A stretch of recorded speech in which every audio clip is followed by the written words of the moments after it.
Hoy vamos a continuar con el estudio profético de Daniel y el Apocalipsis. Para hoy nos toca el capítulo 3.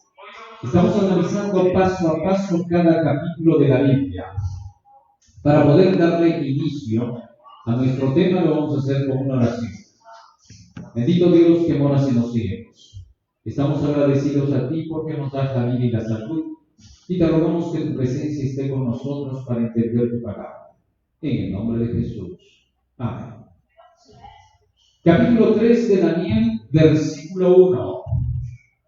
El rey Nabucodonosor hizo una estatua de oro, cuya altura era de 60 codos y su anchura de 6 codos. La levantó en el campo de Dura, en la provincia de Babilonia. Envió el rey Nabucodonosor a que se reuniesen los sátrapas, los magistrados y capitanes y oidores y tesoreros y consejeros y jueces, y todos los gobernadores de las provincias, para que viniesen a la dedicación de la estatua que el rey Nabucodonosor había levantado.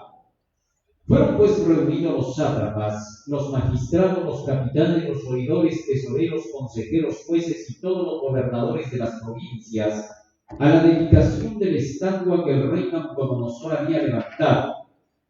Y estaban en pie delante de la estatua que había levantado el rey Nabucodonosor.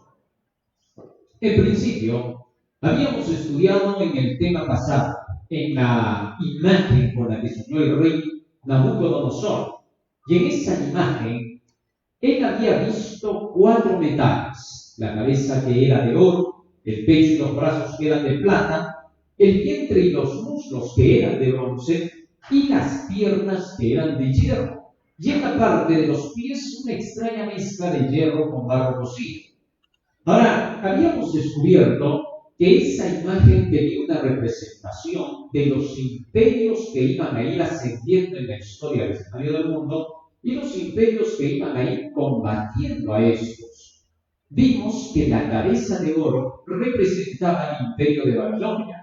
A este le seguía el imperio de Persia, representado por los brazos de plata. Luego venía el vientre de bronce, que representaba el imperio griego, y finalmente las 2 piernas de hierro, que representaban al imperio romano. Ahora, resulta que el rey Nabucodonosor sorpresivamente presentó una imagen de lo que se había soñado, pero no la presentó tan igual como él la soñó, sino que más bien la hizo construir de puro oro. El oro, como bien hemos visto, representaba el imperio de Babilonia, según lo que le dijo Daniel al rey en Jeremías 51:7, donde se declara: copa de oro es Babilonia en la mano de Jehová.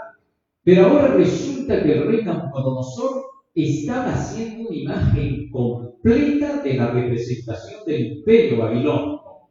¿Qué cosa significa esto? Que para Nabucodonosor el sueño no le era ya más una revelación de Dios con satisfacción, sino que decide rebelarse más bien contra Dios y demostrar, en otras palabras, Dios estaba equivocado, porque el reino de Babilonia o imperio de Babilonia sería el imperio que llegaría hasta el mismo fin del mundo. No había una piedra que estuviese al lado de la estatua, no había ninguna imagen que mostraba que la piedra destruía a esa estatua de oro, ni tampoco se encontraba la gran montaña en la cual se convertía la piedra. Para Nabucodonosor, solo la estatua era una representación del imperio de Babilonia. En otras palabras, estaba reinando a Dios y le estaba diciendo a Dios que su imperio, más bien de él, no tendría fin. Sin duda, el haber hecho estas cosas ya era un acto de rebelión. Aunque Dios había despertado a este rey Nabucodonosor en el capítulo 2 con el sueño de la estatua, a pesar de eso y a pesar de que el rey también comprendió con exactitud la interpretación que Daniel le dio, no le gustó ahora esta interpretación. Cambió de parecer. Pero, ¿cuál fue la razón para que este rey cambiara así? Bueno, el rey necesitaba ser perfeccionado todavía. No había alcanzado el nivel que Dios quería de él. Fíjense en esto. Dios, al ver que este era el rey de la primera potencia mundial, le estaba recordando que él pone reyes y quita reyes. Esto le había dicho el profeta Daniel a Nabucodonosor. Y con eso se le estaba tratando de demostrar que si Dios lo había puesto como rey a Nabucodonosor, era solo con un propósito: extender la luz de la verdad al mundo entero. No olvidemos el primer capítulo cuando hemos estudiado de Daniel, el hecho de que Dios siempre quiso que la verdad, su luz que le prometió a Abraham, que sería bendición para todas las naciones, tendría que llegar a toda la tierra. Así que cuando Daniel y sus compañeros llegaron hasta Babilonia y el sueño le fue dado al rey Nabucodonosor y Daniel se lo interpretó, solo tenía un propósito. ¿Cuál? El tener que extender la luz a través de esta potencia mundial para todas las demás naciones. Pero lamentablemente esto no estaba ocurriendo. Y ahora resulta que el rey Nabucodonosor se estaba interponiendo para que la luz de Dios pudiera llegar a todo el mundo. Pero habían quienes estaban detrás. Nos dice el versículo 8, Daniel 3:8. Por esto en aquel tiempo algunos varones caldeos vinieron y acusaron maliciosamente a los judíos. Así que entonces había un grupo de personajes que estaban envidiosos por lo que Sadrach, Mesach y Abednego y Daniel estaban en los puestos más altos de la nación, y entonces trataron de desprestigiar al profeta y a sus amigos. Y estos son los que iban empujando y empujando para que el rey tuviese que caer en todos estos errores. Prácticamente los que rodeaban al rey Nabucodonosor fueron los causantes para que él comenzara a cambiar de ideas, para que llegara a buscar el enaltecerse a sí mismo y el hacerse famoso y grande ante las naciones. Pero sin duda, Dios le daría ahora una tremenda lección con la que humillaría el corazón del rey.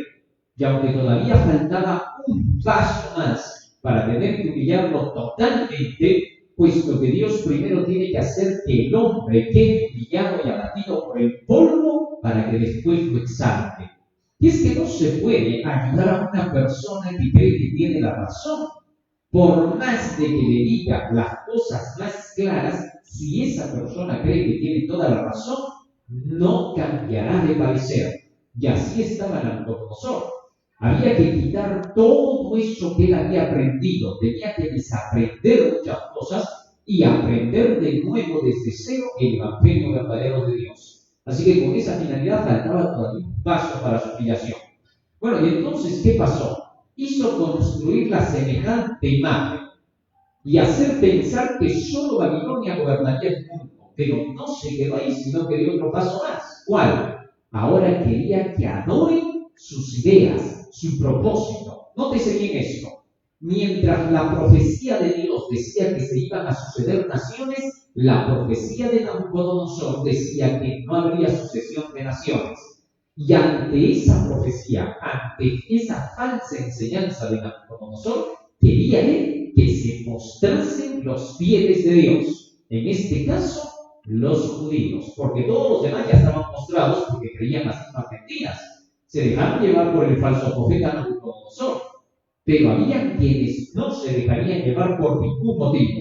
Sigue diciendo la Escritura, versículo 2 y 3. Y envió el rey Nabucodonosor a que se reuniesen los sátrapas, los magistrados y capitanes, oidores, tesoreros, consejeros, jueces y todos los gobernadores de las provincias, para que viniesen a la dedicación de la estatua que el rey Nabucodonosor había levantado. Y fueron reunidos los sátrapas, los capitanes, oidores, tesoreros, consejeros, jueces y todos los gobernantes de las provincias. Ahora, esto es interesante, porque el rey Nabucodonosor, siendo el principal de entre todas las naciones, porque era el rey de la primera potencia mundial, ¿qué cosa hizo? Juntó a todos los grandes de la tierra. ¿Para qué? Para una gran cumbre. ¿Cuál era esa cumbre? El tener que ver la nueva educación para este pueblo. ¿Cuál iba a ser la nueva educación que se le iba a dar?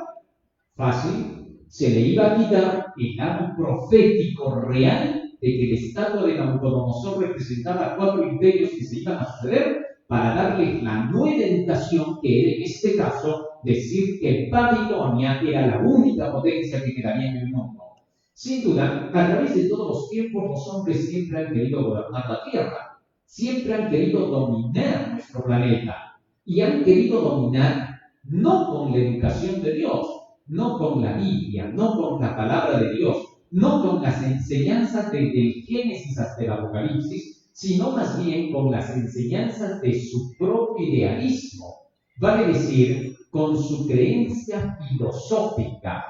Bueno, los hombres siempre han querido apoyarse más por el lado filosófico. Desde los tiempos de Egipto, Babilonia antigua, siempre han buscado la parte filosófica, siempre han querido basarse en sus propias ideas, en el conocimiento que sacaban de ellos de su interior, el conocimiento del alma le llamaban, o también la gnosis, el gnosticismo, ¿no? La creencia de que el conocimiento es todo salido del interior del hombre, puesto que somos divinos y no humanos, según ellos, ¿no? Entonces, ¿qué cosa es lo que pasa? Que sobre esa base, los hombres siempre han querido formar imperios, potencias y gobiernos, se han querido someter a los demás, a sus antojos. Siempre han querido que esos gobiernos sean conducidos por ellos, por leyes que ellos imponen. Y en este caso Nabucodonosor estaba haciendo lo mismo. Y para los últimos días, la profecía de Daniel nos ha declarado que aparecerá un personaje. Por eso el capítulo 3, el capítulo 4 y el capítulo 5 son un preámbulo a lo que se ve el capítulo 7 cuando hablemos del anticristo. Necesitamos entender estas bases y pronto descubriremos las cosas que el anticristo hará para los últimos días. Ahora, tal es así que para el último tiempo las profecías nos declaran que aparecerá el anticristo y que al igual que Nabucodonosor convocará a todos los grandes de la tierra para hacer una nueva educación, reeducar al mundo, pero no sobre las bases de la Biblia, no sobre las bases proféticas de la verdad, no sobre Daniel y Apocalipsis, sino más bien sobre el planteamiento de un nuevo mundo con una nueva generación para una nueva era. Sin duda, estas cosas están marchando y es sorprendente, pero ahora podemos ver que los grandes de la tierra, empezando desde el Papa Francisco I, va convocando, dice, a grandes de la tierra, porque se tiene que ver una nueva educación. Los colegios van a ser reeducados, las universidades, todas las instituciones. Sin duda, el parecido es muy, muy cercano. Pero eso no es todo. Sigue diciendo más acá. Versículo 4. Y el pregonero anunciaba en alta voz: manda hacia vosotros, oh pueblos, naciones y lenguas, que al oír el son de la bocina, de la flauta, del tamborín, del arpa, del salterio, de la zampoña y de todo instrumento de música, os postréis y adoréis a la estatua de oro que el rey Nabucodonosor ha levantado. Y cualquiera que no se postre y adore inmediatamente será echado dentro de un horno de fuego ardiendo. Ahora, dice el pregonero. Pregonero significa el que pregona, predica, enseña, da cátedra en este caso. Este pregonero dice que declarará a todos: apenas oigan el sonido de la música, de los instrumentos musicales, ustedes se van a postrar ante la gran imagen que hizo el rey. Bueno, acá hay otro punto bastante interesante. ¿Cómo es posible que la música pueda ser utilizada? Bueno, sabemos que la música, a través de todos los tiempos, siempre ha sido utilizada como un arma de control mental. Sí, porque desde la antigüedad la utilizaban los brujos, los hechiceros, para poder controlar a las personas. A través de la música las podían dominar, las podían entristecer, las podían alegrar, podían hacer lo que quisieran. Bueno, a través de todos los tiempos y hasta el día de hoy, todo el mundo sabe que la música sigue siendo utilizada de diversas maneras. Por eso existe la famosa musicoterapia, ¿no? Entonces, ¿qué cosa es lo que encontramos acá? Bueno, en relación con la música que conocemos hoy, el famoso rock and roll, cómo comenzó el jazz, en la música electrónica, el pop, las baladas, bueno, en sí todas estas tienen su tinte de control mental. ¿Por qué? Porque las baladas por algo se llaman así, porque van a trabajar directamente con las emociones de las personas y sobre todo desde el lado romántico. Si escuchamos la música rock, está trabajando con las emociones más fuertes de una persona, puesto que ese tipo de música llega a afectar la mente de tal manera que se puede tener un control total sobre el individuo.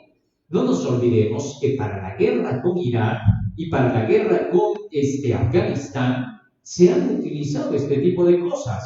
En los aviones los pilotos iban con tremenda bulla estridente de este tipo de música para que en el momento que tuvieran que atacar a sus enemigos no tuviesen ningún sentimiento por la crueldad que estaban cometiendo. Es increíble. Esa es una forma de poder hacer que la persona sea bloqueada y se convierta prácticamente en una persona desalmada. Bueno, algunos han criticado este hecho, pero hasta el día de hoy todavía se siguen utilizando esos métodos. Pero eso solamente empezando por los poderes militares. ¿Y qué de aquellos que emplean la música a través del sentido psicológico? ¿Qué de las grandes disqueras? ¿Qué de la gran industria de la música, el Instituto Tavistock, quienes están detrás del control de la música a través de sistemas psicológicos? Sin duda, a través de este sistema psicológico se ha logrado captar las mentes de gran cantidad de millones de personas en la Tierra para que la gente se apegue más por el lado de la música y olvide las cosas racionales. Si tú le pones a una persona estudios bíblicos y en el otro lado le pones música, vas a ver cómo la gente empieza a llenar el lugar donde está la música y unos cuantos contaditos estarán llenados de los que tienen que escudriñar la Biblia. ¿Por qué? Eso denota que los cerebros están controlados, que las mentes están dominadas. ¿Para qué? Para tener que alejarse de la realidad y ya no vivir la realidad verdadera. Fíjate que se ha llegado hasta pensar que la Biblia es fantasía. Para otros la Biblia solo es religión, así como es al punto que nos han llevado a valorar la mente. Llegar a creer que la Biblia solamente es para la religión o que la Biblia solo tiene que ver con la religión significa que ya tienes el cerebro mal, ya no andas bien, ya nos han dañado, ya nos han hecho pensar lo que no es, porque la Biblia no tiene nada que ver con asuntos de religión. Las religiones han tomado este libro para poder hacer de él lo que quieren, pero cuando Jesucristo dejó el conocimiento de la verdad, dijo, vayan a decírselo al mundo entero, compártanlo, hagan que todos conozcan mis mandamientos, enséñenles todas las cosas que yo les he mandado. San Mateo capítulo 28, versículos 19 y 20. Fíjate cómo Jesucristo rompió la idea farisaica, sectaria, de tener que estar formando algún tipo de creencia específica para tener que llevar al mundo la verdad, ¿no? La creencia es la que debe de formar a la verdadera iglesia y llevarla a comunicar la verdad. San Mateo capítulo 28, versos 19 y 20. Por tanto, id y haced discípulos a todas las naciones, bautizándolos en el nombre del Padre, del Hijo y del Espíritu Santo, enseñándoles que guarden todas las cosas que os he mandado, y aquí yo estoy con vosotros todos los días hasta el fin del mundo. Así que entonces Jesucristo comisionó a sus discípulos para que estos llevaran el conocimiento del Evangelio que Él les había dado durante 3 años y medio para que se lo comunicaran al mundo, no para que lo retuvieran entre ellos. Cuando el cristianismo comenzó era abierto, iba por todo lado. El plan era comunicar el Evangelio. Así pues, a través de todos los tiempos debía de haber sido hecho, pero lamentablemente los intereses, la corrupción metida dentro de los dirigentes de las iglesias hizo que pronto comenzaran a separarse y a sectorizarse. Y pronto, cuando hubo un despertar, los protestantes se levantaron de medio de la Iglesia Católica Romana y llevaron a difundir el Evangelio por todo lado. Pero pronto nuevamente comenzaron a buscar la corrupción, a buscar más la fama, el poder y la riqueza y comenzaron a sectorizarse. Finalmente Dios ha levantado un pueblo, el residuo. ¿Quiénes son el residuo? Todos los que estudien la Biblia, todos los que estudien la profecía, esos que descubran la verdad para estos últimos días, serían el remanente que llevaría el Evangelio a toda la tierra. Lamentablemente, mucho de este remanente también se ha corrompido ya ha empezado a buscar los intereses económicos y no se deja propagar el Evangelio de Daniel y el Apocalipsis, que es lo que nos toca para estos últimos días, para que el mundo lo conozca. Jesús en sus días con los discípulos predicaba acerca de lo que le tocaba: su muerte, su resurrección, su primera venida. Nosotros debemos de tocar lo que nos ha participado para este tiempo, que vale decir que son las profecías. Daniel capítulo 12, versículo 4, nos dice para cuándo era este libro. Daniel capítulo 12, versículo 4. Fíjate lo que dice allí. Daniel 12, 4. Pero tú, Daniel, cierra las palabras y sella el libro hasta el tiempo del fin. ¿Para qué tiempo era este libro? Dice, para el tiempo del fin. ¿Qué significa eso para nosotros? Bueno, sencillo, que a nosotros nos toca predicar porque estamos viviendo en el fin este mensaje. Y no te olvides que para 1844, el pueblo de Dios, fuimos llamados con el mensaje de los tres ángeles: el primer ángel que dice que la hora del juicio ha llegado, el segundo ángel, salid de la Babilonia, y el tercer ángel, no adores a la bestia y a su imagen. Este mensaje era para el fin y comenzó a partir de 1844 para ser pregonado al mundo. Y nuestra tarea es declarar este mensaje al mundo. Pero mientras lo estamos haciendo, el enemigo de las almas lucha para utilizar ese medio hipnótico de la música para poder desanimar o desviar a aquellos que están estudiando la palabra del Señor y llevarlos por otro camino.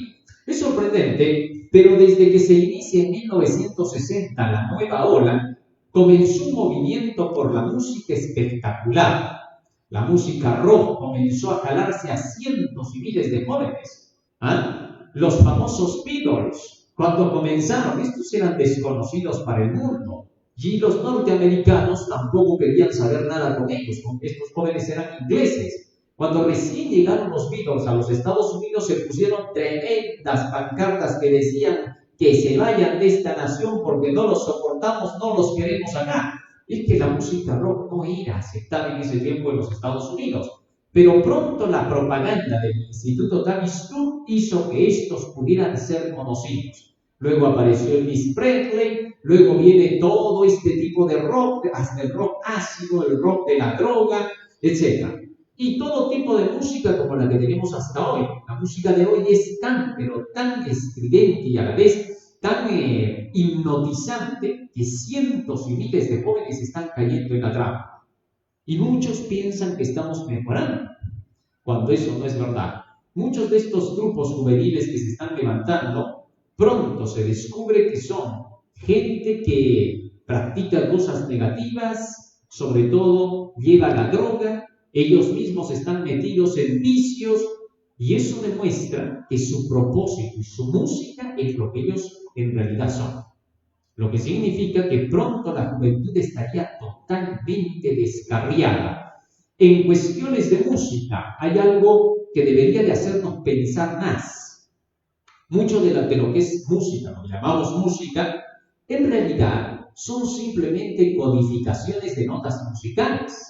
Dichas notas musicales, cuando son codificadas, dan piezas musicales enteras. Si damos crédito, por ejemplo, a lo que contaba un hombre que decía acerca de los planes que se tenían los poderes militares en los Estados Unidos de otros lugares, según él contaba que se hacían experimentos entre los presos y entre gente que se supone pues que eran los parias de la sociedad.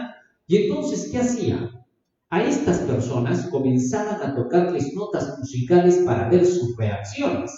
Y a medida que iban tocando ciertas notas musicales para volverlos agresivos, para volverlos pasivos, para poder ponerlos alegres, según lo que ellos quisieran, llegaron a sacar una codificación completa que cuando lo empezaron a tocar daba una pieza musical. Y esas piezas musicales completas ahora son diseñadas como para lanzarlas al mundo como que fuese música.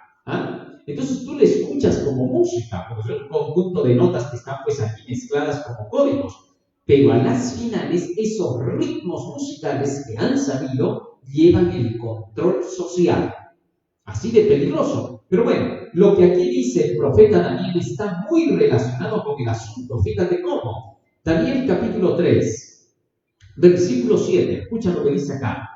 por lo cual, al oír todos los pueblos el son de la bocina, de la música, de la flauta, del tamboril, del arpa, del salterio, de la zampolla y de todo instrumento de música, todos los pueblos, naciones y lenguas se postraron y adoraron la estatua de oro que el rey Nabucodonosor había levantado. O sea, se utilizó la música para el sometimiento de la masa.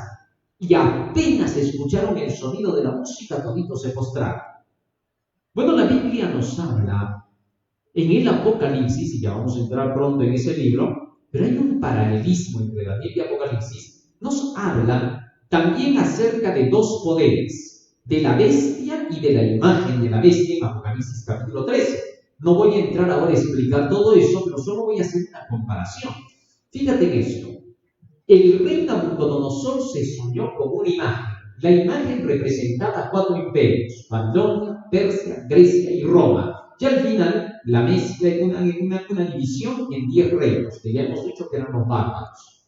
Pero en Apocalipsis, en el capítulo 13, fíjate lo que dice aquí, para que tengas una idea de esta comparación, el paralelismo entre estas dos profecías. Versículo 1. Me paré sobre la arena del mar, y vi subir del mar una bestia que tenía 7 cabezas y 10 cuernos, y en sus cuernos 10 coronas, y sobre sus cabezas un nombre blasfemo. Ahora, aquí se presenta una bestia con 7 cabezas más 10 cuernos. Y el versículo 2 nos dice: la bestia que vi era semejante a un leopardo, sus patas eran como de oso, su boca como de león, y el dragón le dio su poder, su trono y su grande autoridad. Es interesante cómo aquí se puede notar que la bestia también tiene 4 características. Y cuando lleguemos a esta profecía, veremos que en Daniel capítulo 7, las 4 características del león, del oso, del leopardo y del dragón representan también a las mismas 4 naciones que estaban representadas en la estatua de Nabucodonosor. Vale decir, Babilonia, que está representada por el león, Persia, que está representada por el oso, el leopardo, que es Grecia, y el dragón, que es Roma. Pero resulta que esta bestia de Apocalipsis 13, que tendrá la combinación de estos 4 imperios, también tiene una imagen que se hace de ella. En Apocalipsis 13, versículo 11 dice: vi otra bestia que subía de la tierra y tenía 2 cuernos semejantes a los de un cordero, pero hablaba como dragón, y ejerce toda la autoridad de la primera bestia en presencia de ella, y hace que la tierra y los moradores de ella adoren a la primera bestia cuya mentira mortal fue sanada. Y también hace grandes señales, de tal manera que aún hace descender fuego del cielo a la tierra delante de los hombres, y engaña a los moradores de la tierra con las señales que se le ha permitido hacer en presencia de la bestia, mandando a los moradores de la tierra que le hagan una imagen a la bestia que tiene la herida de espada y vivió. Ahora bien, aquí se presenta a una segunda bestia. Ya hemos visto que en la Biblia todo es símbolo y la bestia significa imperio. Eso está en Daniel 7:17. Estoy tratando de resumir esto porque ya vamos a entrar en esos temas. Y resulta que esta segunda bestia es un imperio, una potencia, que le va a hacer una imagen a estas 4 naciones juntas que están representándose en la bestia, que muy pronto descubriremos que es el anticristo. Entonces, hacia el final del tiempo se ve a una bestia que representa 4 reinos, a una imagen que se hace de esta bestia, y que por el estudio que vamos a llevar, representará la segunda bestia a los Estados Unidos de Norteamérica. Ahora, esto solo lo estoy poniendo como una ilustración básica para entender lo que dice Daniel 3. Entonces, resulta que esta segunda bestia representará a los poderes protestantes, vale decir, a los poderes protestantes de Norteamérica, que cuando hagan una imagen a la bestia, estos poderes utilizarán la música para poder jalar a cientos y cientos de miles de personas a fin de que adoren a la primera bestia, que también descubriremos muy pronto que representa el poder religioso romano. Entonces, habrá una alianza de poderes religiosos y utilizarán la música según esta profecía, como se utilizó en los tiempos de Nabucodonosor. Pero ¿eso qué iba a traer como consecuencia? Daniel capítulo 3. Por eso sería bueno que como cristianos, todos a nivel mundial, tanto católicos como protestantes, de entre los que están escuchando la palabra de Dios, puesto que la Biblia, las profecías son para todos, no por el hecho de que en las profecías se mencione que algo no está de acuerdo con nuestras creencias, no por eso las vamos a desechar, ni vamos a decir que no sirven, y no las vamos a querer oír. Porque cuando hablamos de profecía, no te olvides, estamos hablando de predicciones futuras, de cosas que van a ocurrir en el futuro y que no necesariamente podrían estar de acuerdo con nuestros ideales, con nuestras creencias o con nuestros gustos. En una ocasión, un hombre buscó a un adivino y le dice así: bueno, ¿me puedes adivinar el futuro? Y el hombre le dice: claro que sí. A ver, ¿qué quieres saber? Quiero saber qué va a pasar conmigo. Muy bien, y empieza a buscar sus cartas, pues el adivino, en su creencia, y de pronto encuentra una carta y le dice: tú vas a ser próspero, vas a tener mucho dinero.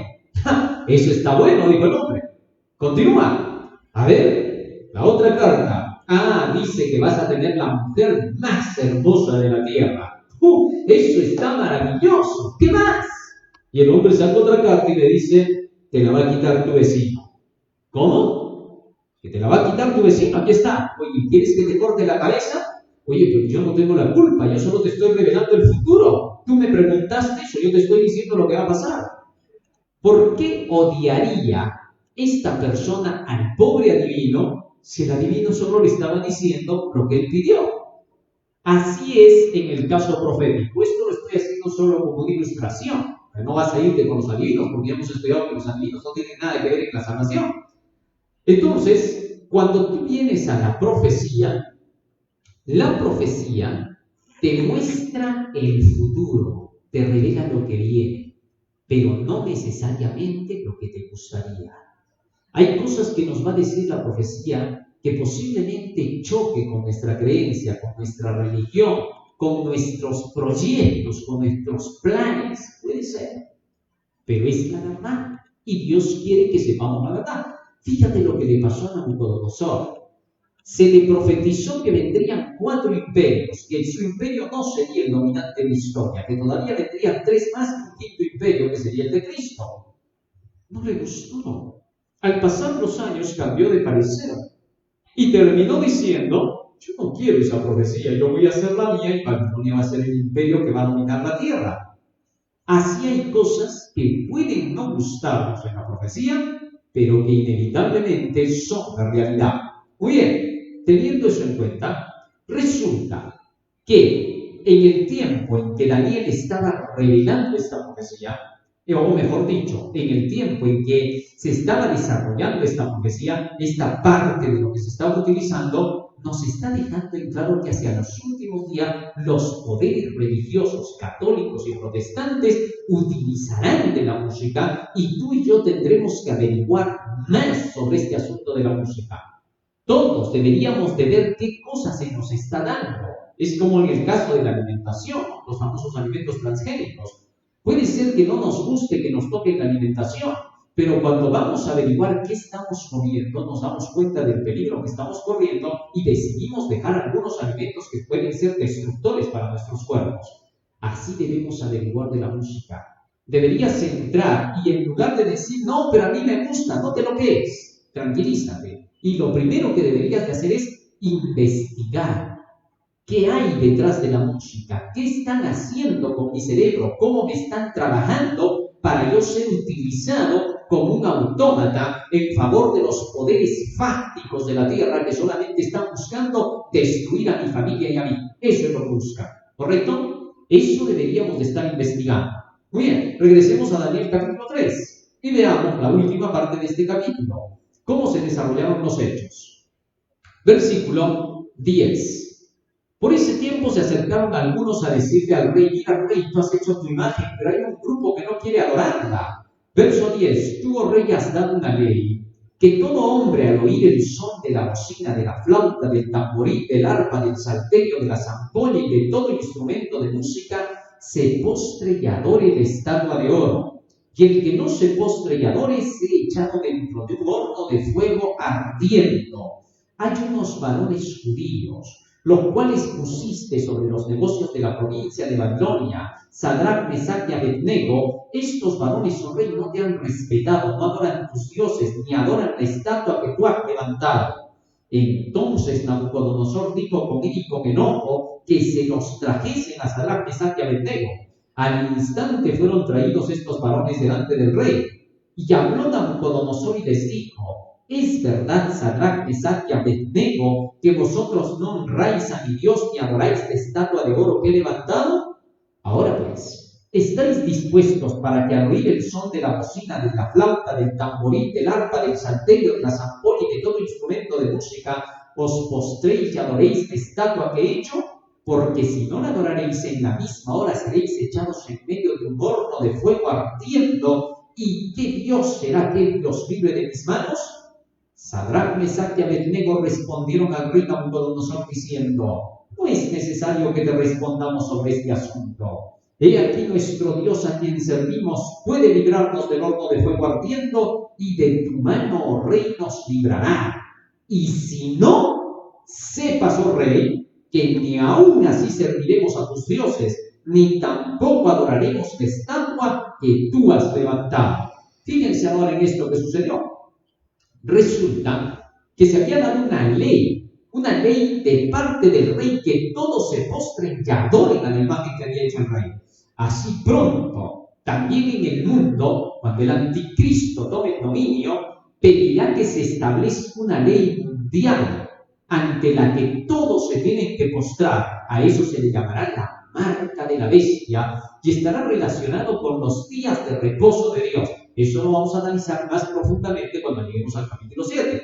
Entonces, cuando se dé esta ley mundial para que todos se postren y adoren a la imagen de la bestia que ocurrirá para los últimos días, entonces aquellos que no quieran someterse, al igual que estos jóvenes que fueron amenazados de ser puestos en un horno de fuego ardiendo, los hijos de Dios entrarán en un horno de aflicción, de persecución de parte de los poderes dominantes de este mundo.